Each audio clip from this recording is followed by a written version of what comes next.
Hoy te quiero contar que durante muchos años se han encontrado objetos que son considerados fuera de época o con anomalías científicas. Sin embargo, la ciencia tradicional se muestra renuente ante la evidencia por el hecho de no encajar con lo ya establecido y menos si se trata del origen de la humanidad. Alguno de estos objetos nos hace cuestionar si habría existido otra civilización que tuvo una conexión extraterrestre. Uno de ellos fue encontrado en la ciudad de Glen Rose, en el condado de Somerville, en el estado de Texas, una ciudad rural sureña que cuenta con solo 2.500 habitantes. Ahí se encuentra uno de los artefactos arqueológicos más asombrosos que se han encontrado, en el Museo de la Evidencia de la Creación.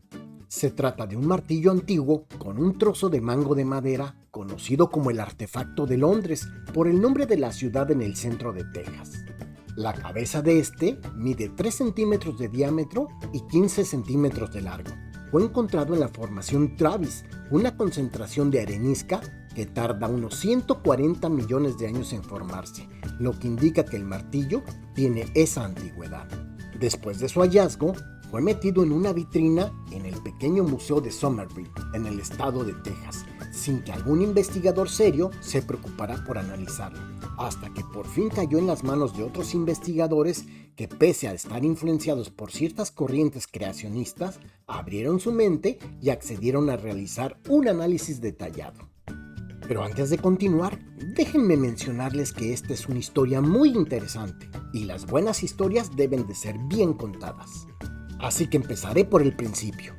Todo comenzó en el verano de 1934, cuando la señora Emma Hahn y su familia fueron de excursión recorriendo la zona forestal del llano de Euclid. Al estar caminando, tropezaron con un mango de madera que sobresalía de una formación rocosa, o sea que estaba incrustado dentro de la roca. Sin duda alguna, lo primero que les pasó por la mente fue: ¿qué hace un martillo ahí? Además, ¿cómo puede estar metido dentro de la roca? Porque para que esto suceda, tendría que haber estado dicho martillo antes de que se formara la roca. Según algunos arqueólogos, eso es prácticamente imposible, porque esa formación rocosa es extremadamente antigua, datándola en cientos de millones de años. Inclusive, algo que llama poderosamente la atención es el hecho de que el mango de madera esté fosilizado. En conclusión, podríamos suponer que el martillo se encontraba antes de que se fundiera la roca, y eso sucedió hace aproximadamente 140 millones de años, de modo que el martillo debe de ser aún más antiguo. Ahora bien, ¿cómo puede ser esto posible si la metalurgia surgió en la prehistoria, hace unos 8.000 años, cuando el ser humano empezaba a extraer metales de las rocas para fabricar adornos como anillos o collares? Además, los científicos convencionales sostienen que los primeros humanos modernos emergieron hace solo 200.000 años. Y los primeros homínidos surgieron hace 7 millones de años. Sin embargo, cuando comienzan a fabricar herramientas de piedra y madera, fue hace 2 millones de años. O sea que nada checa, nada cuadra. Pero esto no acaba aquí. En los años 80, el martillo fue sometido a varios análisis científicos por parte de 2 laboratorios independientes: la Fundación Creation Science en Australia y el laboratorio Battle Memorial en Columbus, Ohio. Algo sumamente asombroso fue que ambos laboratorios concluyeron que el martillo podría realmente tener más de 100 años de antigüedad.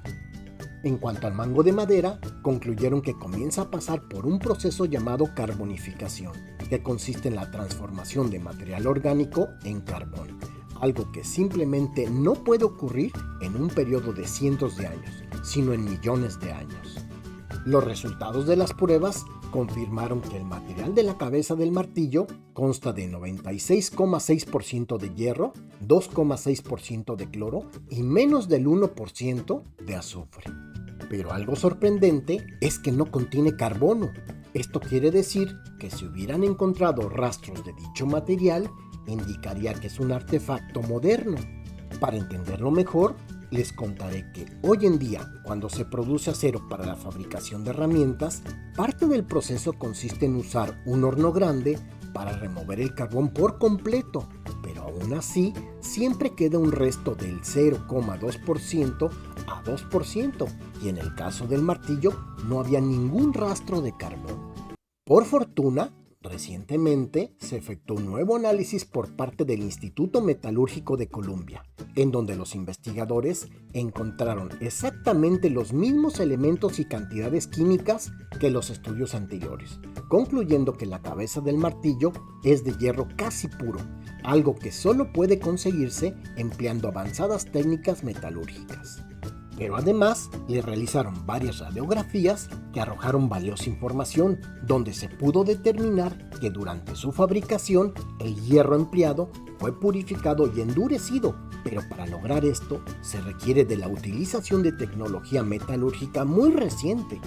En cuanto a la roca, los estudios geológicos determinaron que tiene 140 millones de años y que al momento de la sedimentación, el martillo ya se encontraba ahí.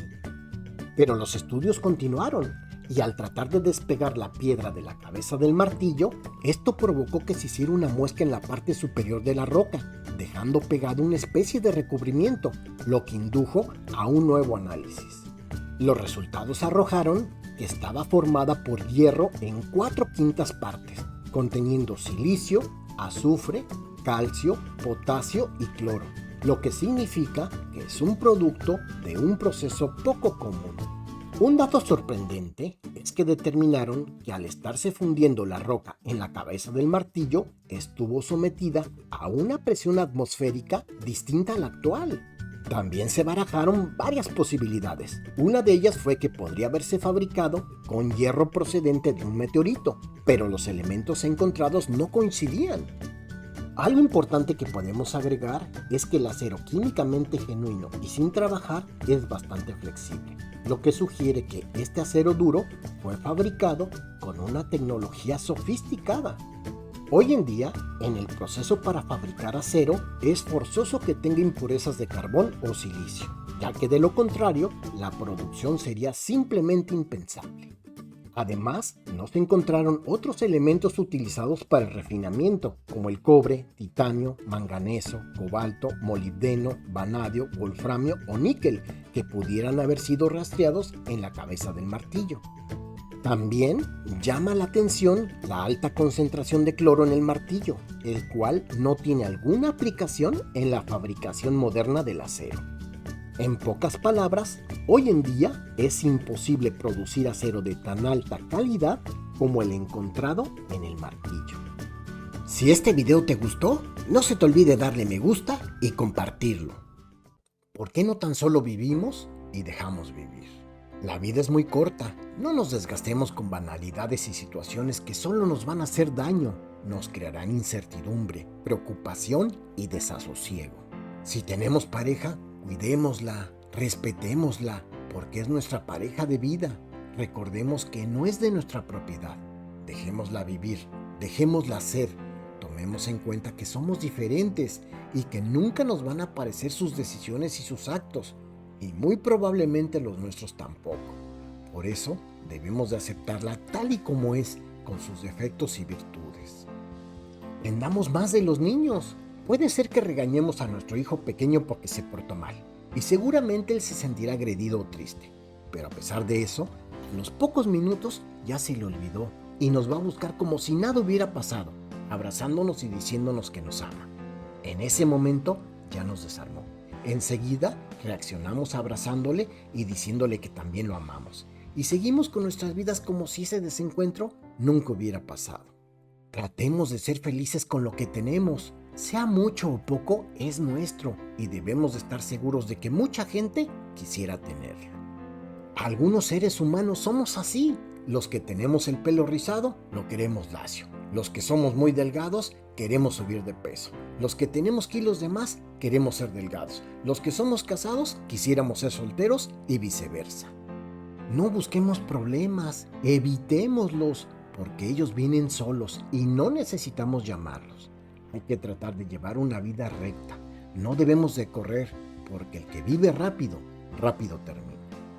No hay necesidad de envidiar lo que tiene nuestro amigo o compañero de trabajo, porque recordemos que el pasto siempre es más verde en la casa del vecino. Mejor tratemos de sonreír más, Aún en las adversidades, démosle más importancia a lo espiritual, porque lo material va y viene. Preocupémonos por ser mejores personas todos los días y notaremos al pasar del tiempo que habrá valido la pena.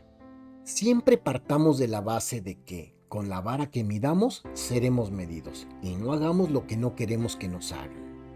Y por último, no olvidemos que al despertar todas las mañanas, lo primero que debemos de hacer es darle gracias a Dios por darnos un día más de vida. Hoy te quiero contar que hace 145 años se inventó algo que hoy en día es usado por muchas mujeres alrededor del mundo.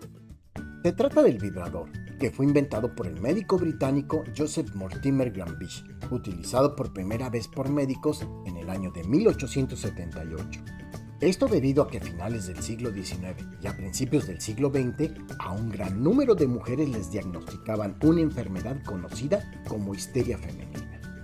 Los síntomas eran variados, entre ellos se encontraban la ansiedad, el nerviosismo, las fantasías eróticas, lubricación vaginal, sensaciones voluptuosas, pérdida de control, enrojecimiento de la piel, breve pérdida de la conciencia, desmayos, irascibilidad, desfallecimiento, insomnio, retención de fluidos, pesadez abdominal, espasmos musculares, respiración entrecortada, irritabilidad, mal genio, pérdida de apetito y temperamento conflictivo.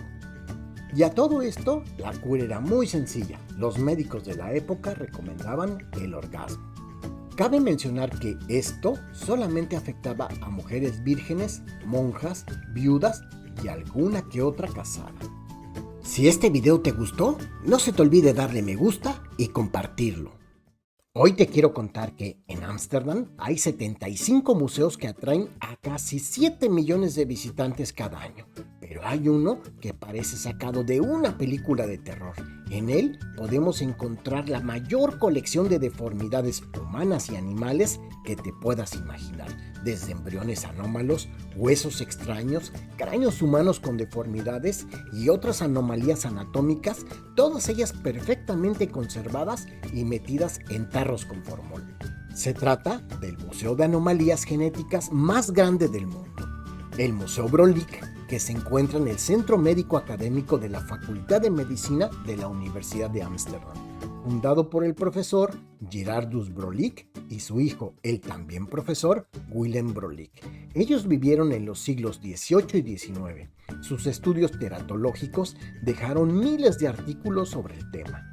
Se entiende por teratología a la disciplina científica que dentro de la zoología estudia las criaturas anormales, es decir, aquellos individuos naturales en una especie que no responden al patrón común. Para muchas personas, esta pasión que compartía padre e hijo era abominable, monstruosa. Dicha colección fue rematada, pero fue adquirida en 1869 por un grupo de ciudadanos para la ciudad de Ámsterdam y posteriormente fue donada a la universidad y desde entonces está abierta al público.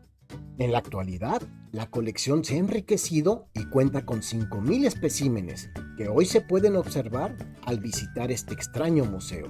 Los ejemplos de anomalías genéticas tienen un gran valor histórico y didáctico. Si este video te gustó, no se te olvide darle me gusta y compartirlo. Hoy te quiero contar que, seguramente, cuando has visitado un cementerio, por curiosidad observas las lápidas para leer sus epitafios o simplemente ver la fecha de nacimiento y defunción. Pero detrás de esto, cada tumba guarda la historia de toda una vida esperando a ser contada, aunque algunas ocultan un auténtico misterio esperando a ser resuelto. Una de ellas es la tumba de Nancy Caroline Bernett Merker, que se encuentra en medio de la carretera, de modo que si alguien va circulando en su automóvil, tendrá que rodearla para continuar con su camino. A esta le llaman la tumba en medio de la carretera. Pero déjenme contarles un poco más a detalle en dónde se encuentra exactamente. Si ustedes viajaran a través de la autopista County Road 400 a las afueras de la pequeña ciudad de Amity, en Indiana, en el condado de Johnson, llegaría un momento en que se encontrarían con dicha tumba. Y ustedes se preguntarán, ¿y qué hace ahí esa tumba? Pues resulta que cuando se iba a construir dicha autopista, según los planos cruzaría un cementerio, de tal suerte que tuvo que ser reubicado, pero pero los familiares de Nancy Barnett se opusieron rotundamente a su exhumación, de modo que no quedó más remedio que rodearla, es decir, los carriles se separan uno a cada lado de la tumba para después unirse. En un inicio se pensó que representaría todo un problema, pero resulta que fue todo lo contrario. Comenzó a atraer turistas curiosos que querían conocerla y tomarse una fotografía.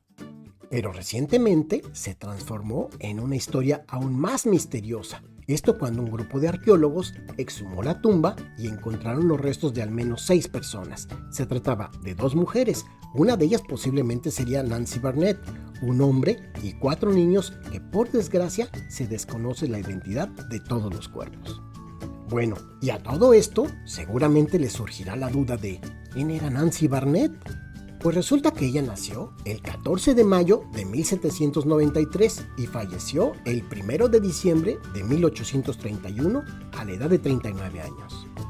Se casó con William Barnett a la edad de 14 años, el 29 de febrero de 1808. Juntos tuvieron 11 hijos y residieron en el entonces campo salvaje a las afueras de Amity. William Barnett cumplió su última petición, enterrándola en la cima de una pequeña colina que daba a Sugar Creek. Su tumba pronto quedó rodeada por las tumbas de otros lugareños de la comunidad. William Barnett nació el 27 de septiembre de 1786 y murió ahogado en el río Ohio el 24 de septiembre de 1854, unos 23 años después de la muerte de su esposa. Un dato bastante interesante es que William Barnett era el bisnieto de Pocahontas y John Rolfe. Pocahontas fue una nativa americana del siglo XVII y la hija mayor del jefe Powhatan, jefe de la Confederación Algonquina en Virginia. En la lengua algonquina, su nombre de nacimiento fue Matoaka, aunque a veces le llamaban Omonut. Pocahontas era un apodo despectivo que significa niña malcriada o traviesa.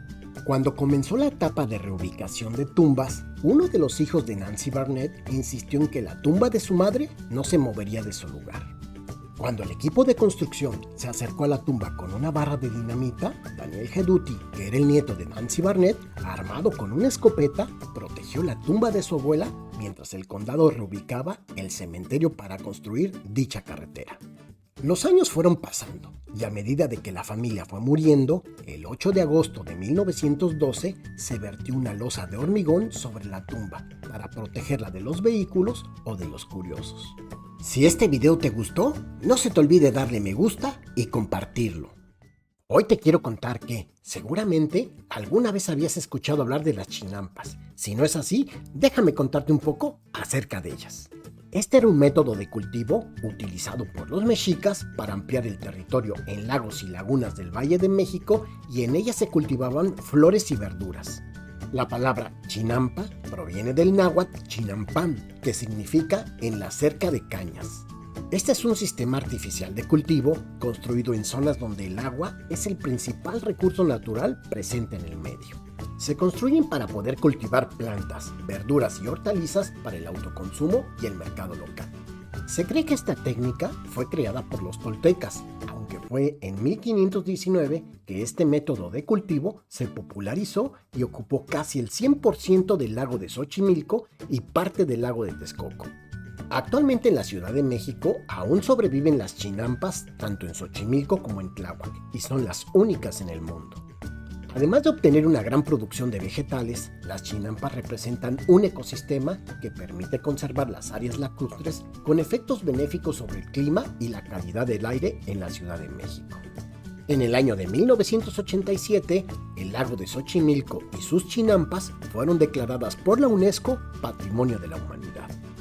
Si este video te gustó, no se te olvide darle me gusta y compartirlo.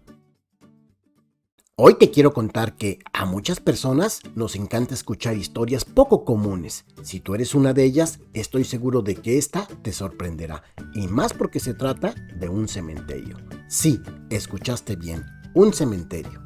Me refiero al cementerio militar de Arlington, en Virginia, que se creó durante la Guerra de Secesión. Ahí se encuentra una tumba un tanto singular. En ella se halla el cadáver de un hombre al que nadie le puede visitar ni tampoco ponerle flores. De hecho, está considerada la tumba más peligrosa del mundo, al grado de estar vigilada permanentemente por guardias que tienen la orden expresa de disparar a matar a quien se acerque. Por supuesto que lo primero que se nos viene a la mente es preguntarnos, pues ¿qué es lo que está enterrado ahí? ¿Por qué es que es tan peligrosa? A principios de los años 60 se empezaron a construir reactores de energía nuclear militar experimental en la Planta Nacional de Pruebas de Reactores en el estado de Idaho.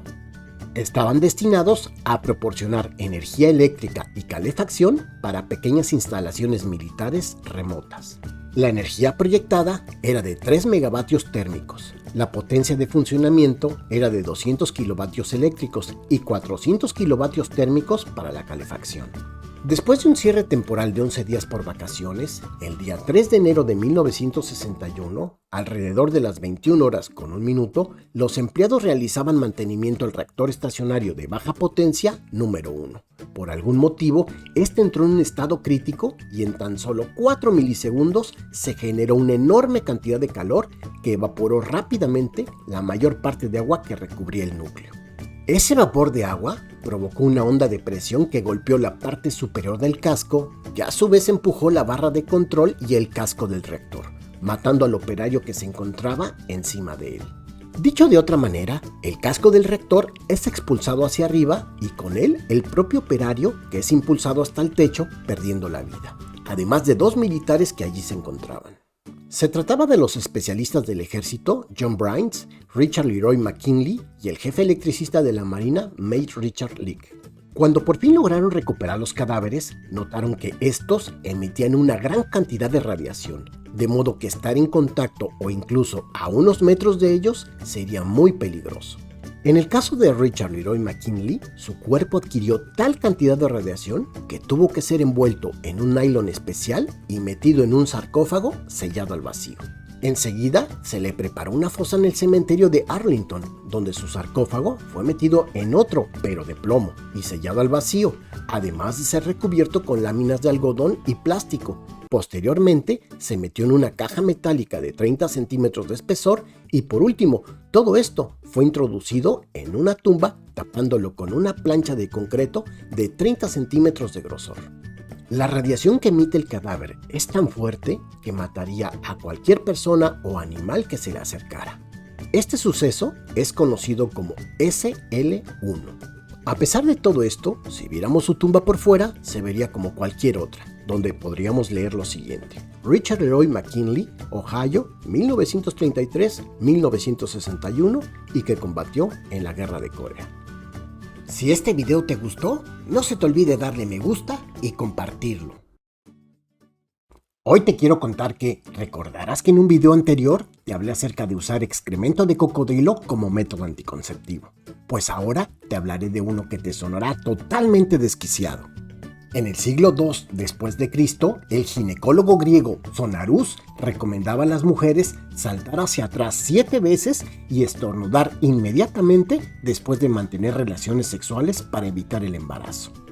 Aunque no se explica exactamente cómo debe de hacer la mujer para provocar un estornudo, ya que debía de ser bastante fuerte para que la presión expulsara el semen del cuerpo de la mujer. Por supuesto que está por demás decir que se trata de un método completamente inútil y absurdo. Lo raro es que la persona que recomendaba este método anticonceptivo, si es que así se le puede llamar, no era cualquier hijo de vecino. Se trata de Sorano de Efeso, que vivió del año 98 al 138 después de Cristo, un médico griego que ejerció su profesión en Alejandría y posteriormente en Roma, siendo uno de los principales representantes de la escuela metódica y autor de la primera biografía conocida de Hipócrates. Además de contar con varios tratados sobre las enfermedades de la mujer, lo que lo llevó a ser considerado uno de los padres de la ginecología. La primera parte de su obra trata sobre las comadronas y describe detalladamente la anatomía de los genitales femeninos, sus funciones y trata aspectos fisiológicos de la menstruación y del embarazo. Además, habla sobre el parto y de cómo debe de ser atendida la madre y el recién nacido durante el mismo. Si este video te gustó, no se te olvide darle me gusta y compartirlo. Hoy te quiero contar que es posible que nunca hayas escuchado que el excremento de cocodrilo introducido en la vagina de la mujer es un potente anticonceptivo. Sé que estarás pensando que esto suena como un verdadero disparate, y estoy totalmente de acuerdo contigo. Pero en el antiguo Egipto, las mujeres usaban este método tan curioso como oloroso que al parecer daba excelentes resultados. La idea era crear una barrera ácida que frenara el esperma. Las instrucciones eran las siguientes. La mujer interesada debía de elaborar una especie de tapón hecho a base de fibras naturales. Posteriormente, tomarlo con la mano, untarle una generosa capa de excremento de cocodrilo. Acto seguido, debía de colocarlo en la boca de su vagina e introducirlo. Por supuesto que la sola idea suena repugnante, tanto para un hombre como para una mujer, porque a fin de cuentas, ambos terminarían con sus genitales batidos de excremento de cocodrilo. Este método anticonceptivo de semejantes características aparece con recurrencia en diversos textos médicos del antiguo Egipto, como los papiros ginecológicos de Ramesseum, que actualmente se encuentran en el Museo Británico de Londres, aunque siempre iban dirigidos a las mujeres, porque al parecer no había métodos destinados al hombre. Algunos investigadores sugieren que el excremento de cocodrilo podría bloquear el paso del semen por la acidez, o incluso podría cambiar el pH de la vagina y volverlo más alcalino, lo que le procuraría propiedades espermicidas. Y es que los médicos egipcios sabían perfectamente cómo se producía la concepción y que el método anticonceptivo debía de administrarse por vía vaginal. Y no solo sabían eso, también conocían los distintos problemas ginecológicos que podría afectar a las mujeres durante el embarazo y el parto. Además, contaban con métodos contra la infertilidad y podrían saber si una mujer estaba embarazada o no, e incluso el modo de averiguar el sexo de la criatura. Si este video te gustó, no se te olvide darle me gusta y compartirlo. Hoy te quiero contar que un grupo de arqueólogos encuentran los restos de 2 esqueletos agarrados de la mano con una antigüedad de 1600 años. Recordarán que en videos anteriores les había platicado de otros enterramientos poco comunes donde fueron sepultadas parejas de eternos enamorados de más de 6000 años de antigüedad, como los de la cueva de Diros en la península de Peloponeso al sur de Grecia, o los de Valdaro San Giorgio, una zona industrial a las afueras de Mantua, Italia. Pero el día de hoy les voy a platicar de un enterramiento único en su tipo. Se trata de los amantes de Modena. Sé que se estarán preguntando, ¿pero qué puede tener de extraordinario este enterramiento comparado con los anteriores? Déjenme comentarles que en el 2009, durante las excavaciones arqueológicas realizadas por la Superintendencia de Arqueología, Bellas Artes y Paisajes de la ciudad metropolitana de Bolonia y de las provincias de Modena, Regia Emilia, Ferrara, donde se llevaba a cabo una construcción de un edificio entre Viale Ciro Menotti y Via Bellini. Ahí se encontraron varios enterramientos que eran parte de un cementerio que data entre los siglos IV y VI después de Cristo, situado fuera de los muros orientales de la ciudad romana de Mutina, en donde se examinaron 11 tumbas colocadas en 2 filas. Además de otros enterramientos, donde se encontraron a 6 hombres que murieron a causa de las heridas infligidas por armas blancas. Probablemente se trataba de unos guerreros. También se encontró un enterramiento donde yacían los restos de un adulto y un niño enterrados en diferentes momentos. Hasta aquí, todas esas tumbas contenían solamente un esqueleto a excepción de una, donde se encontraron 2 esqueletos pertenecientes a individuos que vivieron en la Antigüedad Tardía. La Antigüedad Tardía es el periodo que comprenden los siglos III al VIII después de Cristo. Estos 2 individuos fueron enterrados al mismo tiempo en la misma tumba y con las manos entrelazadas como profesándose amor eterno. Un amor que va más allá de la vida y la muerte, uniéndose desde hace 1600 años. La noticia de este hallazgo, por supuesto que dio la vuelta al mundo rápidamente y fueron bautizados como los amantes de Modena. Dicho enterramiento era un sencillo pozo de tierra sin accesorios, a excepción de un anillo de bronce en el dedo del cuerpo derecho y un pequeño anillo de hierro recuperado de la tibia izquierda perteneciente a los zapatos o la túnica. El cuerpo izquierdo se colocó primero en la tumba, acostado de espaldas con el brazo izquierdo estirado a lo largo del costado. A su lado estaba el otro fallecido con el brazo derecho superpuesto. Mucha gente trataba de imaginarse cómo sería esa pareja de enamorados. ella sería una hermosa mujer y él un apuesto caballero, si se habrían casado, cuántos hijos habrían tenido. Como era de esperarse, se le realizaron varios análisis. Uno de ellos fue el antropológico, el cual reveló que la muerte ocurrió alrededor de los 30 años. Debido a lo dañado que se encontraban los esqueletos por el paso del tiempo, no se podían examinar los cráneos y la cadera. Esto hubiera ayudado mucho a saber el sexo de los mismos, ya que la forma de los huesos es distinta entre un hombre y una mujer. La importancia del descubrimiento llevó al Museo Cívico de Modena a iniciar un proyecto para la restauración y el mejoramiento del entierro. Para el 2013, el Laboratorio de Antropología y ADN antiguo del Departamento de Patrimonio Cultural de la Universidad de Bolonia llevó a cabo la recomposición de los fragmentos óseos y la integración de las partes faltantes.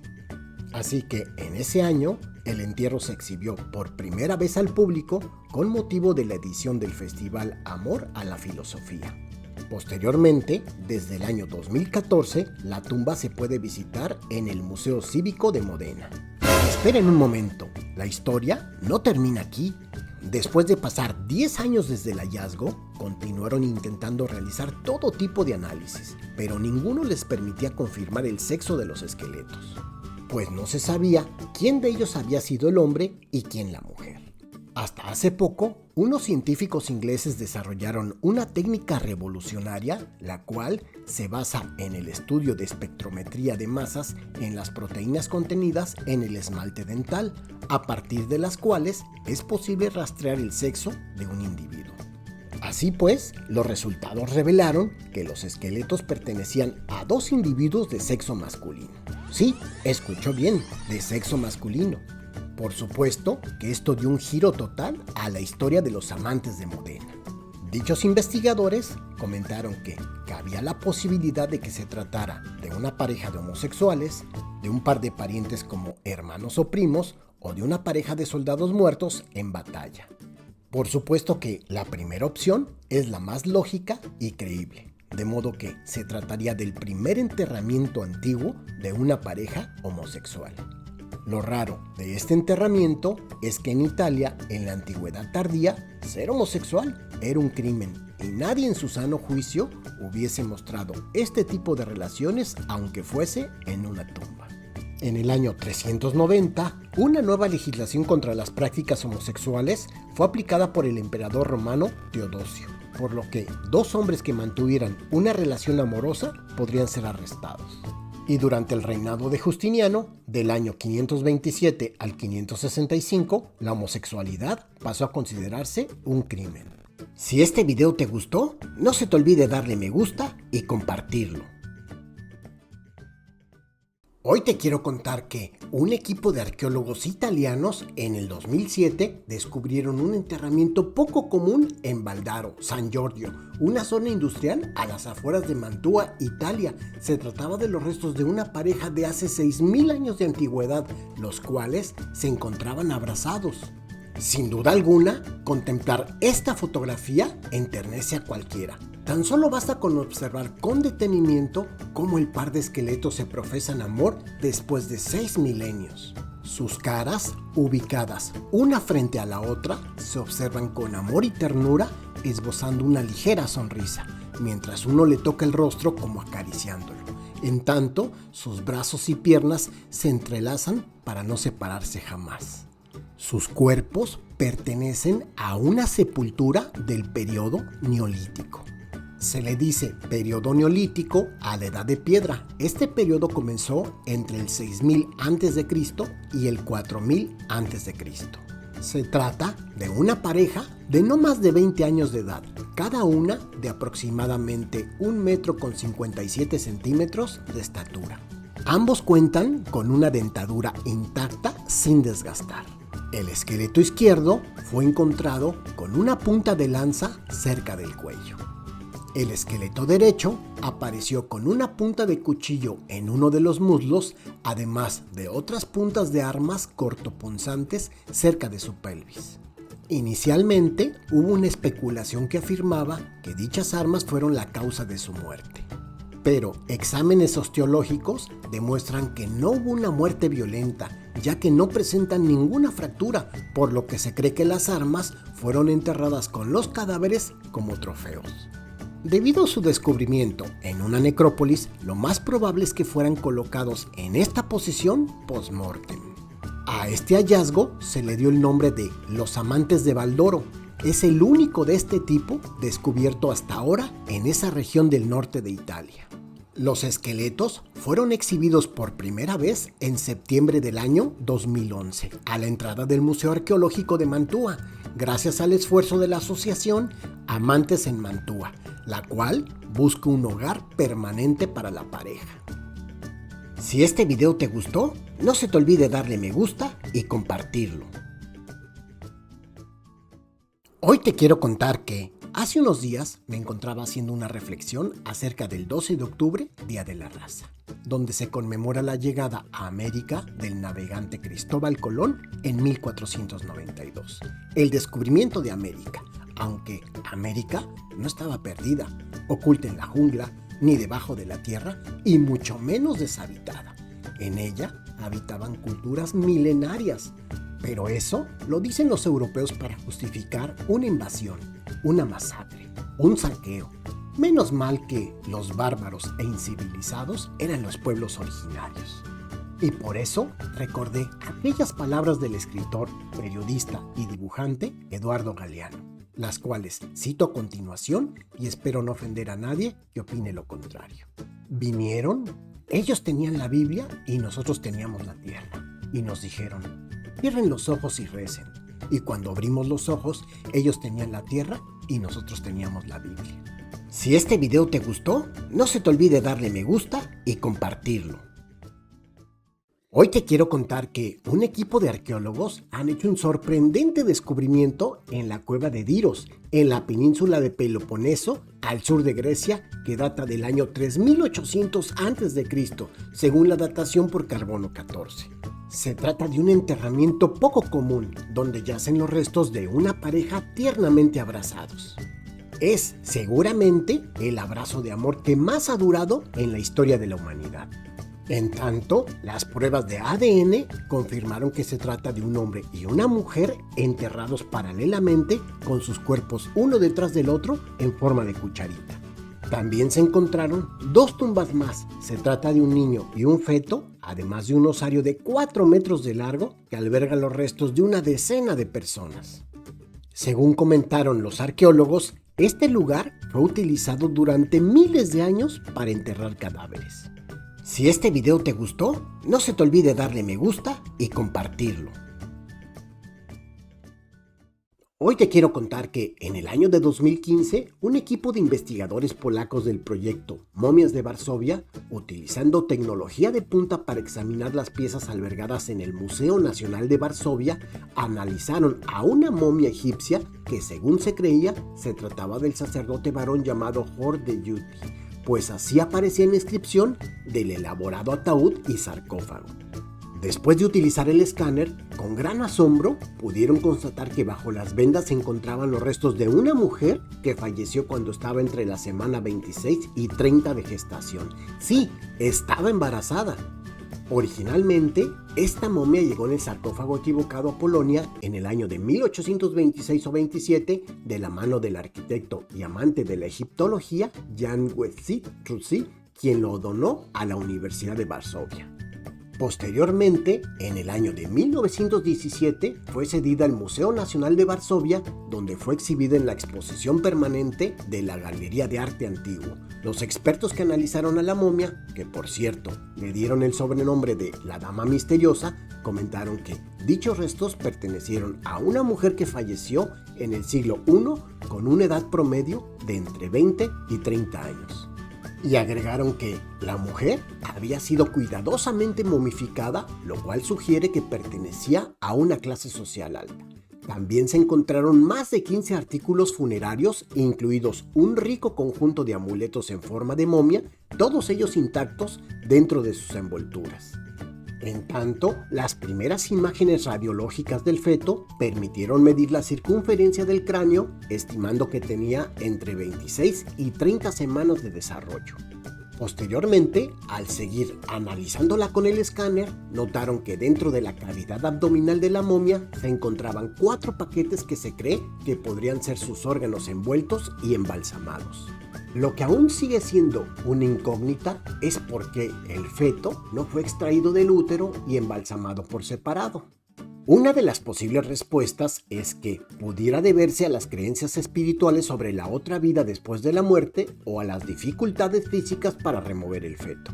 Los distintos análisis que se le realizaron revelaron numerosos defectos en la zona facial que indicarían la presencia de un tumor en los huesos nasofaringios. De modo que es muy probable que falleciera por culpa de un cáncer de nasofaringe. Los tumores en el antiguo Egipto no eran raros y existen varios casos conocidos de cáncer nasofaringeo confirmados. Por otro lado, el feto permaneció intacto en el útero debido a que se comenzó a encurtir, o sea que se encontraba en una solución salina en la cual baja el pH de la sangre de los cadáveres y aumenta la acidez del mismo, haciendo que se conserve. Sin embargo, el ambiente alcalino o ácido condujo a la descomposición parcial de los huesos fetales, pero por fortuna este proceso se detuvo a raíz de la momificación de la mujer, que secó su cuerpo y el embrión, haciendo que el feto se convirtiera en una momia dentro de una momia. Y esta es la primera vez que se tienen 2 tipos diferentes de momificación en un mismo cuerpo. Si este video te gustó, no se te olvide darle me gusta y compartirlo. Hoy te quiero contar que los humanos, a lo largo de la historia, siempre hemos buscado elixir o remedios maravillosos que nos curen de todo tipo de enfermedades. Algunas personas inclusive han llegado a consumir cuerno de rinoceronte para combatir problemas del hígado y fiebre, víbora pulverizada para curar el cáncer y hasta cartílago de tiburón para aumentar la actividad del sistema inmunológico. Pero algo que nunca había escuchado es una antigua práctica europea de canibalismo médico. Sí, así como lo escuchaste, canibalismo médico. Sé que suena un poco raro lo que te acabo de decir, pero déjame contarte un poco más acerca de esta espeluznante práctica. Aunque no lo creas, esta consiste literalmente en comerse a las momias egipcias. Sí, esas que se encuentran en sarcófagos muertas y momificadas desde hace miles de años. Sé que te estarás preguntando, ¿y de dónde surge esta macabra idea? ¿Por qué la gente comería momias egipcias? Pues déjame contarte que esta práctica fue utilizada por muchos médicos europeos en la Edad Media hasta el siglo XIX para tratar diversas dolencias. Según se creía en aquellos años que comer momias, o sea restos humanos molidos, era la cura para cualquier mal, desde la peste bubónica hasta el dolor de cabeza. Sin duda alguna, eran momentos muy difíciles, pues recordemos que no había antibióticos. Todo comenzó cuando los desalmados saqueadores de tumbas lograban encontrar una cámara funeraria. Al ingresar a ella, abrían el sarcófago y sin ningún cuidado, por supuesto, pues ahí lo que les interesaba era el botín. Rápidamente despojaban de sus vendas a la pobre momia con la esperanza de encontrar joyas o algún objeto de valor.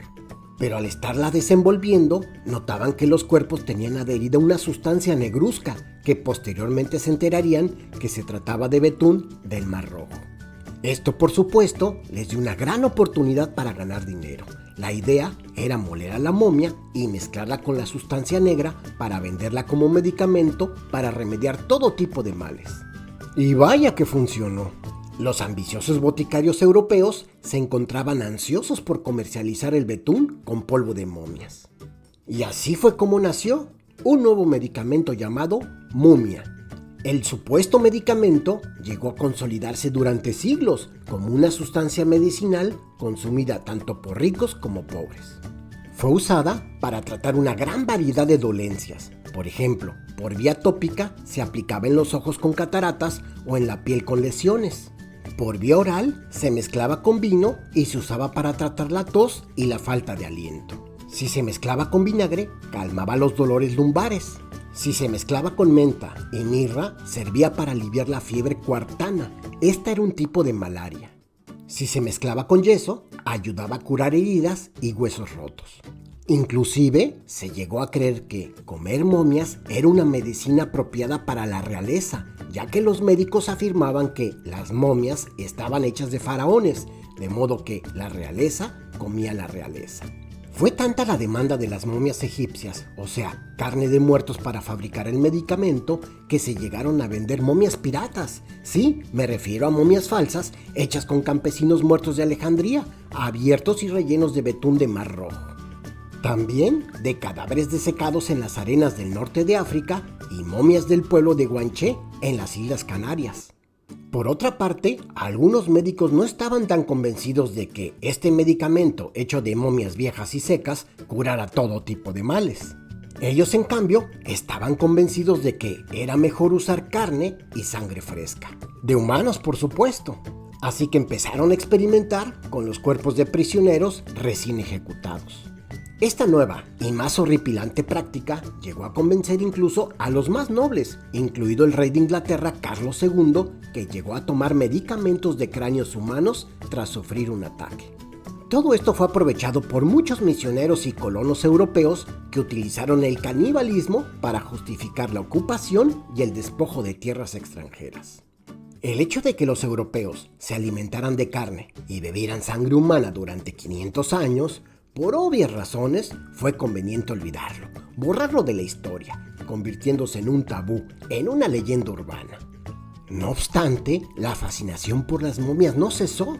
En el siglo XIX, los cadáveres de las momias egipcias ya no se consumían para curar enfermedades, ahora se habían convertido en una fuente de entretenimiento. En las fiestas privadas victorianas, la gente acudía en masa y se emocionaba al ver cómo se desdoblaban las vendas de una momia real. Al ver la carne y los huesos secos, el público veía y aplaudía. Por fortuna, cuando comenzó el siglo XX, las fiestas de desenvolvimiento dejaron de ser tan comunes, esto debido a las supersticiones de la maldición de la momia. Gracias a Dios, hoy en día ya no se consumen momias, ni se desenvuelven en fiestas como entretenimiento. Y estoy seguro de que ningún arqueólogo serio desenvolvería una momia por diversión, y ningún médico recetaría comerlas. Hoy en día, las momias siguen generando una gran pasión en todo el mundo, aunque solo con fines puramente históricos o científicos. Sin embargo, en el mercado negro siguen siendo vendidas por miles de dólares. Si este video te gustó, no se te olvide darle me gusta y compartirlo. Hoy te quiero contar que un grupo de arqueólogos encontraron en un cementerio de Gorzyca, Polonia, los restos de 3 vampiros. Sí, escuchaste bien, 3 vampiros. Los cuerpos de estas 3 personas fueron decapitados y desmembrados, además de encontrarles punciones profundas en la columna vertebral.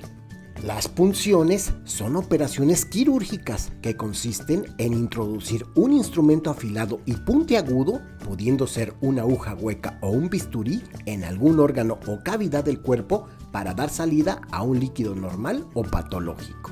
Todo esto era llevado a cabo para evitar que se levantaran de sus tumbas, ya que se creía que podían volver a la vida en forma de vampiros y atacar a las personas del pueblo. Además, las 3 tumbas se encontraban alineadas de este a oeste, en el cementerio de la ciudad polaca. Se cree que estos enterramientos se llevaron a cabo entre los siglos XIII y XIV. Algo de suma importancia que contó la arqueóloga Leslie Gorica fue lo siguiente. Por desgracia, muchos de estos supuestos vampiros que yacen en esas tumbas en realidad solo estaban enfermos de cólera. En esa época se creía que la primera persona que moría de un brote de una enfermedad infecciosa tenía más posibilidades de regresar de entre los muertos como vampiro. En el caso muy específico de estos 3 cuerpos, no eran más que 2 hombres y una mujer aquejados por diversos problemas de salud. La mujer, por ejemplo, padecía cifosis y fue enterrada boca abajo con las rodillas rotas. La cifosis es una curvatura en la columna que provoca el arqueamiento de la espalda, lo que deriva en una postura jorobada. El segundo de los cuerpos pertenecía a un hombre que sufría del mismo padecimiento que la mujer y tenía las rodillas rotas y estaba enterrado boca abajo. Mientras tanto, el tercer cuerpo se desconoce qué problema de salud padecía, pero este tenía la característica de que fue enterrado con la cabeza entre 2 piedras. Seguramente eso fue lo que llevó a los pobladores a tomar la decisión de acabar con sus vidas para después decapitarlos, desmembrarlos, hacerles punciones en la columna vertebral y enterrarlos de esa forma. Hoy te quiero contar que un equipo de investigadores de la Universidad Nicolaus Copérnicos de Torún encontraron en un cementerio polaco del siglo XVII los restos mortales de una mujer que se sospecha que podría haber sido un vampiro. Sí, escuchaste bien, un vampiro. Esto debido a que el esqueleto fue encontrado con lo que parece ser una hoz o guadaña afilada alrededor del cuello, además de un candado triangular en el dedo gordo del pie. Estos objetos eran usados en la época como precaución ante la posibilidad de que la difunta se levantara de entre los muertos sedienta de sangre, atormentando a los vivos que se encontraban en esas tierras. En el caso de la hoz o guadaña, esta le cortaría el cuello si reviviera e intentara levantarse, y en el caso del candado, este haría la función de amuleto que impediría que el alma volviera al cuerpo.